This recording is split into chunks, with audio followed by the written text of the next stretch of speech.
Welcome to Sebosa software services. இந்த வீடியோவில் பிளாகரில் எப்படி நம்ம லாகின் பண்ணலாம் அப்படின்னு பார்ப்போம்.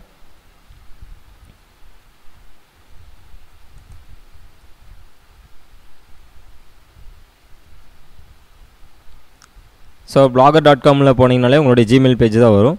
நான் இதில் என்னோட ஜிமெயில் ஐடி கொடுக்குறேன்.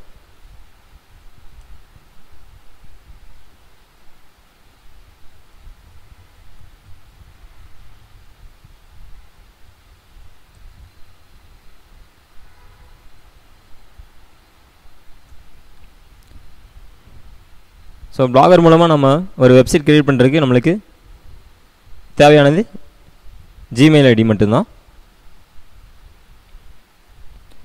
ஸோ இப்போ பார்த்துட்டிங்கன்னா இப்போ நீங்கள் மெயில் ஐடி மூலமாக இந்த blogger.comல லாகின் ஆகுறீங்க அப்படின்னா ஃபஸ்ட் டைம் இந்த மாதிரி ஆகலை, உங்களுக்கு இந்த மாதிரி ரெண்டு ஆப்ஷன்ஸ் கேட்கும். கன்ஃபார்ம் யுவர் ப்ரொஃபைல்னு சொல்லிவிட்டு, அதாவது கூகுள் ப்ளஸ் ப்ரொஃபைல் க்ரியேட் பண்ணிவிட்டு அதுலேருந்து லாகின் ஆகுறீங்களா இல்லை பிளாகருக்கு மட்டும் தனியாக ப்ரொஃபைல் க்ரியேட் பண்ணுறீங்களா அப்படின்னு கேட்கும். ஸோ இந்த ஆப்ஷனில்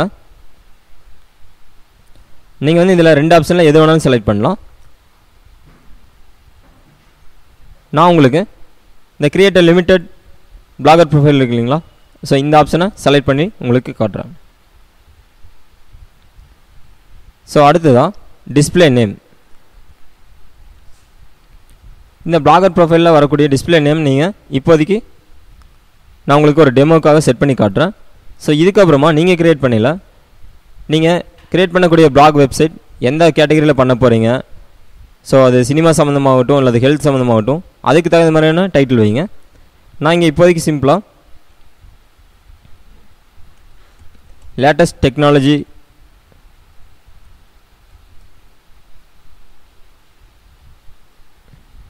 நியூஸ் அப்படின்னு கொடுக்குறேன். சரிங்களா? அல்லது நம்மளோட யூசர் நேமே நம்ம கொடுக்கலாம்.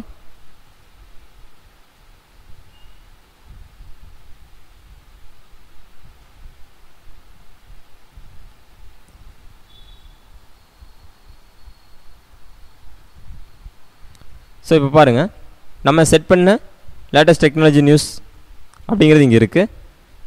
ஸோ இதில் போய்ட்டு நம்ம எப்படி பிளாக் க்ரியேட் பண்ணலாங்கிறத வரக்கூடிய வீடியோவில் பார்ப்போம். ஸோ அதுக்கு முன்னாடி நான் திரும்ப இதில் எப்படி லாக் அவுட் பண்ணலாம், ஸோ நம்மளுடைய மெயில் ஐடியிலேருந்து இன்னொரு வழியில் இதில் லாகின் பண்ணலாம். ஸோ அதெல்லாம் எப்படிங்கிறத சொல்கிறேன். இங்கே ரைட் சைடு தெரியுது இல்லைங்களா மேலே, அதாவது லேட்டஸ்ட் டெக்னாலஜி நியூஸ் அப்படின்னு நம்ம கொடுத்த டிஸ்பிளே நேம் இருக்கு இல்லைங்களா, செலக்ட் பண்ணிவிட்டு நான் சைன் அவுட் அப்படின்னு கொடுக்குறேன்.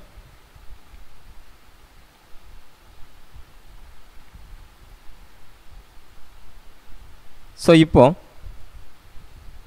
நான் என்னுடைய ஜிமெயில் பேஜில் லாகின் பண்ணுறேன்.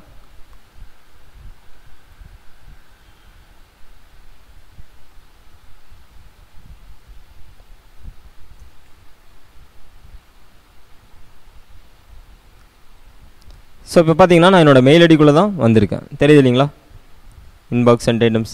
ஸோ இப்போது மெயில் ஐடியிலேருந்து எப்படி பிளாகருக்குள்ளே போகலாம் அப்படின்னா, சேம் நீங்கள் பிளாகர்னு சர்ச் பண்ணிவிட்டு இந்த மாதிரி blogger.com ஓப்பன் பண்ணிங்க அப்படின்னா டைரெக்டாக உங்களுடைய இந்த பிளாகர் ஹோம் பேஜுக்கு போயிடும். தெரியுது இல்லைங்களா? ஸோ இப்போ ஏன் நம்ம மெயில் ஐடி பாஸ்வேர்டு கேட்கல அப்படின்னா, நம்ம ஆல்ரெடி அதே ப்ரௌசரில் மெயில் ஐடி ஓப்பன் பண்ணி வச்சுருக்கோம். ஸோ அதனால் டைரெக்டாக blogger.com நம்ம கொடுத்து சர்ச் பண்ணோம் அப்படின்னா இந்த மாதிரி வந்துடும். தெரியுது இல்லைங்களா? ஸோ இன்னொரு வழியில் நீங்கள் பிளாகருக்குள்ளே போகலாம். அதாவது நீங்கள் மெயில் ஓப்பன் பண்ணதையும் இந்த ரைட் சைடு மேலே உங்கள் மெயில் ஐடிக்கு பக்கத்தில் பார்த்துட்டிங்கன்னா இந்த மாதிரி இருக்கும், பாக்ஸ் மாதிரி. ஸோ அது ஜஸ்ட் கிளிக் பண்ணுங்கள். ஸோ இதில் பார்த்துட்டிங்கன்னா கூகுளோட ப்ராடக்ட் எல்லாமே உங்களுக்கு இங்கே ஷோ ஆகும். Gmail, maps, Play, Google plus, YouTube. தெரியுது இல்லைங்களா? ஸோ இதில் மோர் கொடுத்தீங்க அப்படின்னா இங்கே இருக்குது பாருங்கள், பிளாகர்னு இருக்கு இல்லைங்களா, ஜஸ்ட் அதை கிளிக் பண்ணுங்கள். ஸோ டைரெக்டாகவே இப்போது உங்களுடைய இந்த பிளாக் ஹோம் பேஜுக்கு வந்துடும். ஸோ நீங்கள் blogger.comனு கொடுத்துட்டு உங்களுடைய மெயில் ஐடி மூலமாக லாகின் பண்ணலாம். அல்லது ஆல்ரெடி நீங்கள் மெயில் ஐடி லாகின் பண்ணியிருக்கீங்க அப்படின்னா இந்த மாதிரி இந்த கூகுள் ப்ராடக்ட் ஷோ ஆகக்கூடிய ஆப்ஷன்ஸை வச்சுட்டு நீங்கள் டைரெக்டாக பிளாகருக்குள்ளே வரலாம். தெரியுது இல்லைங்களா? ஸோ இதுக்கப்புறமா இதில் இருக்கக்கூடிய ஆப்ஷன்ஸ் வச்சு எப்படி ஒரு வெப்சைட் க்ரியேட் பண்ணலாங்கிறத பற்றி பார்க்கலாம். தேங்க்யூ.